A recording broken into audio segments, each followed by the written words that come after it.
right now with Bandle in the game, and kind of being as powerful and predominant as it is, and other factors too, like these new Jace cards, the game is in a state of being very just like value oriented. Like there's a lot of good Bandle cards that you just like run with anything, and the deck won't be bad. It'll just be carried by the value generation and just like not running out of steam, right? That's the problem.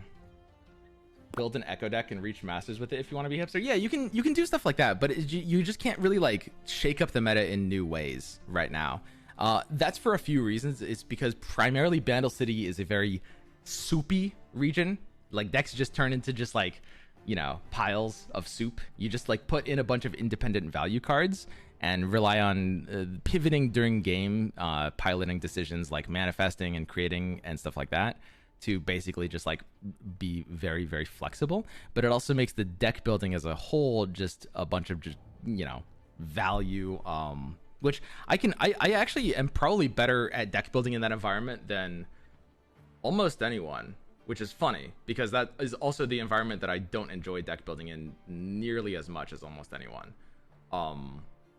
But it's just, I don't know, like the Jace is new, and there's a lot of cool things you can do with Jace, but it pretty much just ends up being kind of like you slot it into like a Bandle deck. You can run Curious Shellfork, or you can run Heimer. People are building a bunch of different versions, and there's a lot of different tweaks you can do on the concept, right? You can make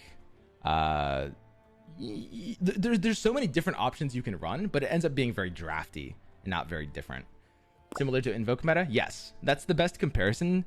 Bandle City in its current form is basically exhibiting all the problems that I had with Targon when it came out. Minimorph is a pretty direct analog to Hush for a lot of reasons. And there's, all the value cards, all the manifests are basically just like invokes in the same way. It just kind of like takes over deck building and removes a lot of options. Grappler was saying you can't build a lot of control decks because, of course, Bandle Tree being an incredible limiter of control decks, and you can't build a lot of kind of like gimmicky all-in decks like Fiora. Like, you guys think Fiora's dead because she lost 1 health? No, Fiora's dead because of Minimorph, right? Period. There's no way around that. Fiora would actually be kind of fine at 2 health. She wouldn't be great, but she'd be okay and very playable. But there's just a lot of things that you kind of can't really do because Bandle City is just very, very powerful in its versatility and just will overtake deck building as a whole. B, Minimorph limits what you're able to do with most kinds of combo style decks. And C, probably tertiarily, the Bandle Tree is a limiter on what you're able to do on like control style decks. I don't know how big of a factor that last one is, but it's at least a little bit of one. Because control decks can't really run options against that kind of thing. So that's pretty much like my issue with the meta. Now, does that make the meta objectively bad? No, not even a little bit. Depending on what you look for in a card game, this meta might be the best you've ever seen. The thing people always kind of forget that objectively good and objectively bad don't really exist. It's just a different kind of game, right? Now, it's not really for me. I mean, it probably could be. Like, I wouldn't mind like going through and like optimizing decks. I just prefer like building new concepts, But yeah, that's pretty much how things shape up as a whole right now, And here I can go to like the website, and this is up to date, by the way. If you guys are looking for like meta decks on the tier list, not a lot of changes have been happening. We've got the new Lux deck, which is pretty good. It might not stay tier 1, but it's actually very powerful, and it's something that I'm happy to have been wrong about the Lux change. I didn't expect that to actually be any sort of difference maker, but the Lux deck is very good. The thing is, it's kind of good just because A, Bandle, and B, Poppy. Now, the reason I haven't mentioned Poppy, by the way, because I know everyone's complaining about Poppy, and it's true, Poppy's broken, but Poppy's broken in an extremely superficial and extremely easily identifiable way. Like, the devs have already confirmed Poppy's going to get nerfed. Poppy doesn't really matter that much. It's like, yeah, she's OP, but it's an easy solution, and it's something that we don't really have to worry about as a community because we know the change is going to happen. So it's not even really worth talking about, except to tell people that say that Poppy should be 5 mana, that would be an over nerf. Poppy is very balanceable. The bigger problem is the devs have said that apparently they would rather bring more removal options in line to Minimorph's level rather than nerfing Minimorph, which I think is just the worst idea imaginable. I'm going to clarify. I like a lot of things these devs do. I was a big fan of the bounce patch we got 4.5 months ago. That was the best bounce patch the game has ever received, and I don't disagree with a single line in that bounce patch, actually, which is crazy, right? Arguably Stalking Shadows, but that's more of a hindsight one. But the idea of keeping Minimorph in the game as it is, in addition to making other forms of removal trying to be more on that level, is not a good idea for a lot of reasons. Yeah, it's not really a great idea at all. Overall, I mean, if we want to talk about like Minimorph and what can be done there, honestly, I think like specifically identifying problems kind of matters more than like constructing ideal solutions. There's a lot of changes you could make to Minimorph, and there's a lot of different reasons you can make those changes. Like, there are ways of balancing the card. I think a lot of people, I don't know why, but I keep hearing people say stuff like things aren't balanceable when they just truly are. There's nothing. So the reason Minimorph is a burst speed card is mostly because they want silences to be burst speed as much as possible. The same with freezes. It's a design concept. It's just like kind of like clunky and sort of awkward for new players to understand when this sort of thing goes on the stack. Because then it's like, you know, like a buff in response is just going to resolve. It just feels kind of weird for a new player when that happens, which is why I think out of silences and freezes, is there a single fast speed silence or freeze? I know there's a couple slow speed of both. I don't think they've made a single fast speed silence or freeze unless I'm mistaken. And basically that's the reason they don't want Minimorph to be fast. With Senna, yeah, true. There's edge cases with Senna. Fair enough. Minimorph, let's say they don't want it to be fast for like a UX issue. That's totally fine. And it's important to remember that as game designers, we aren't just balancing, right? I've heard some people suggest that Minimorph should make it a 4/4. That could be a way of balancing it, which is pretty bad idea because, like, I mean, don't think about the game mechanically. Look at, like, it's a Minimorph. This is supposed to be a mini. It can't be a 4/4. It can barely be a 3/3, right? Like that doesn't really make sense. So they could easily make this 7 mana. That would be totally fine. They could easily make it last a turn. In which case they could even like lower the stats on the mini T to make it kind of like a whimsy. Now, a lot of you guys might say, well, that would basically just make it whimsy. So what's the point of that? Well, it's whimsy that can target a champion, which for those of you guys who might know is like a super integral part of, you know, design in general, right? Like being able to target champions. I think that the way Runeterra works, it doesn't really need like a long-term polymorph because you have this idea of attacking, and it's blocker's advantage, right? Like in a game like Hearthstone where you have attacker's advantage, having like a permanent polymorph makes a bit more sense. In this game, because you have cards like Hush and Minimorph, even if they last only one turn, you can use them reactively to the opponent's attack. And what that means is you'll basically be able to block and kill their unit unless they run additional protection for that unit, right? This will retain its ability to counter things like Scion that the devs obviously want Minimorph to be able to counter. I mean, Lee Sin as well, right? Like things that need to attack. Lee Sin less so because they'll have like some ways of protecting Lee Sin. But the other thing is like it's usually healthier to, if you want to keep certain things in check, just kind of like reduce those options on their own rather than just trying to like nerf them in the way that kind of like incentivizes these rock, paper, scissors kinds of fashions. But those are kind of like two really easy changes. I would probably like to see Minimorph be only last a specific turn, maybe with some additional tweaks to the numbers if they want to make it a little bit. I would be totally fine with them making this unit smaller. Totally fine if they made it a 2/2 or a 1/1 or something like that if it lasted one turn. Because like when we think about like Hush, which was also kind of like a plague on the game, Hush is very cheap, and it was really hilarious when the devs buffed it to 2 mana. That will forever just like live in my mind as one of the funniest things devs have ever done in any game. But at the end of the day, Hush only ever lasted one turn, so you always had the option to, if you were playing a deck that was trying to play a protect the queen kind of strategy, it does work. It's still annoying. It still counters you, but you have a option to counter that counter, right? Like you do have recourse, but it's still an effective counter, right? And that's pretty important. So if they don't want to do that, Minimorph 7 mana would be totally fine. Literally would still be a solid card in a lot of situations. And I think that's kind of like the biggest one for me to talk about in terms of like Bandle City as a whole, because I identified that, you know, it's also like Bandle City doesn't feel really directional as a region. They're just kind of like relying on a lot of like value generation power cards. I think their value generation is a little too much. When we look at, I mean, the way Bandle City wins is basically they just never run out of value, and they have like really, really, really good cards. Now, Bandle City nerf is going to be necessary whether you think Bandle City is overpowered right now or not, because they're going to add new Bandle City cards. The way the releases on the expansions happen is they start with, you know, they start with half of it, and then as they add more, they progressively like nerf the new region, and they have to do that to keep it in check across the level, right? In this case, though, we know they're going to be nerfing Bandle. Literally, we know that for sure. We just don't know how or how much or maybe exactly when. Actually, I guess we do know, because they said the next balance patch would be in January, which is actually kind of concerning because the new expansion's in December. So that's going to be mostly Bandle cards.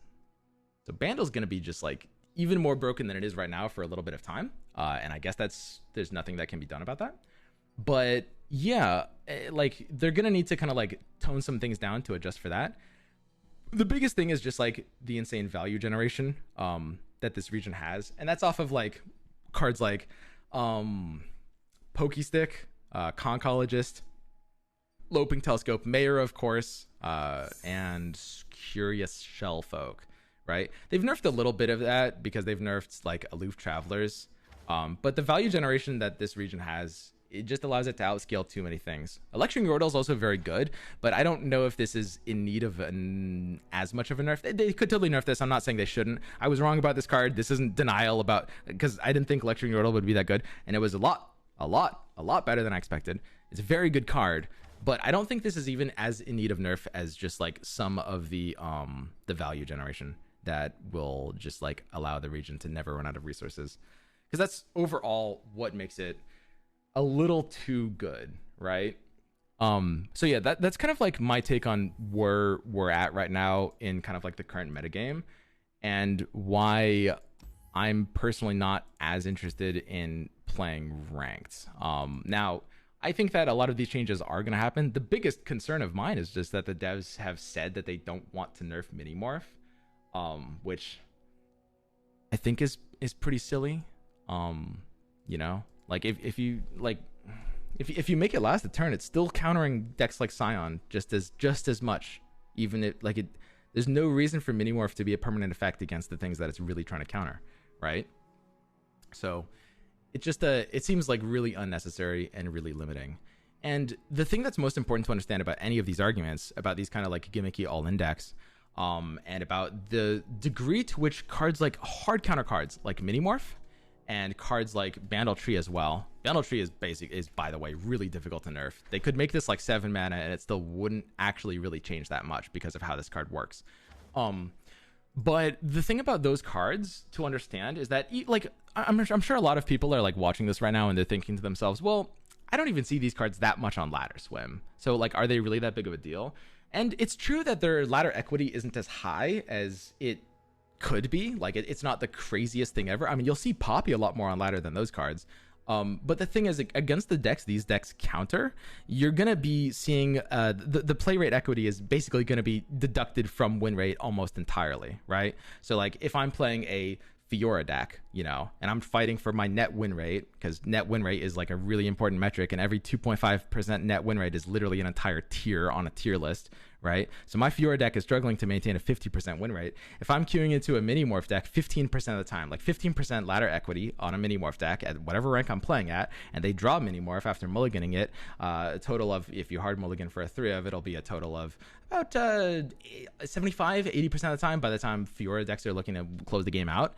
Then you do the math and you realize that it is literally over a 10% deduction in win rate on a deck like that if it's hard countering something that doesn't have an answer. And the same is true for Bandle Tree against control decks that basically can't put the Bandle Tree deck on a clock, right?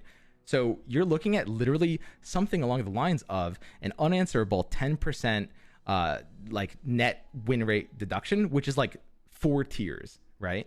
That's the biggest thing. Like, even if you don't see these decks, these counter cards a lot on ladder, the way they interact with their counters, especially if the opponent knows that the only thing they have to do is full mulligan for the answer, will just basically make anything that you try to do completely obsolete really, really, really quickly, right?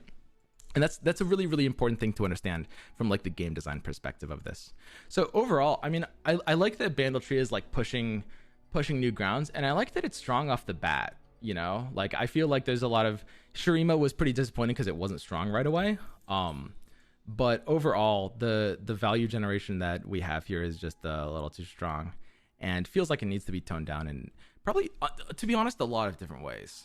I'm happy with Darkness. You know, Darkness is great. I'm happy that this is it's kind of like a perfect power level. It's definitely a bit better than I expected.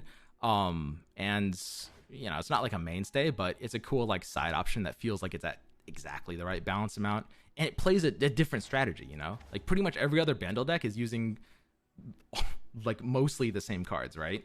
Which is crazy when you think about like how Bandle Tree is meant to be a divergent strategy, but just ends up using a lot of the same cards anyway. So overall, that's thoughts on the first set of Bandle and kind of like where we're at in the current meta. So I know it sounds like super negative. I'm trying to be critical and not like so much negative. There's a lot of good things about Bandle that I'm not really focusing on right now, just because, you know, I'm trying to talk about specifically the problems with the meta, and it's not like you know, it's not like there aren't good aspects to this region, or you know, a lot of kinds of players that enjoy those kinds of like gameplay of just like manifesting really heavily. Like I'm pretty happy with that. It's just a little bit over the top. I feel like these kinds of talks are stuff that I've like done a lot in the past, and I think it's important for the community to, I guess, like understand the issues so that we can voice them. Because the thing is, like, at the end of the day, we shouldn't feel disempowered as a community. I think that's like a really, really bad thing when game communities feel like that. If we make our concerns known, if we're, you know, making Reddit posts, again, be constructive about it. Be critical. Don't just like go places and just say this game sucks. You know, make Minimorph 9 mana, that kind of like. But as long as you feel like your voice matters and it can make changes, that's a really good thing, right? Like the devs aren't just some like abstract shadow council who's just like who like you can't interact with in any way. Like, you know, when we have like discussions like that, and they're posting more on Twitter these days too, you know, asking about like what players would like to see and stuff like that. And I think it's important for everyone to be informed and for their voices to be heard, because games can get into really bad states when players don't feel like that, and the players that have any sort of problems with the current layout of the game, when they're at the point where they're kind of like taking breaks or leaving the game instead of like trying to voice their exact concerns, you end up in situations where the developers it's sort of like a vicious cycle, because like a lot of the developers, like, you know, things might not be prioritized as much. Things will eventually get fixed, but maybe not enough to like bring those players back, right? And I think, I mean, to some degree, I think some of you guys might be able to have seen at least some part of that already happening in the past several months. What we say matters, and these discussions are important, and this is a game that, like, the devs are there, but it's not, you know, it's not like a tyranny. It's not like the devs do something we dislike and we just like throw everything away and we're like, oh, these devs, right? You know, it's a discussion, right? Like if we make good points and express our opinions properly, then the devs will do those things because they care about us, because that's how things work. Of course they do. But it's so easy to fall into the trap of thinking otherwise.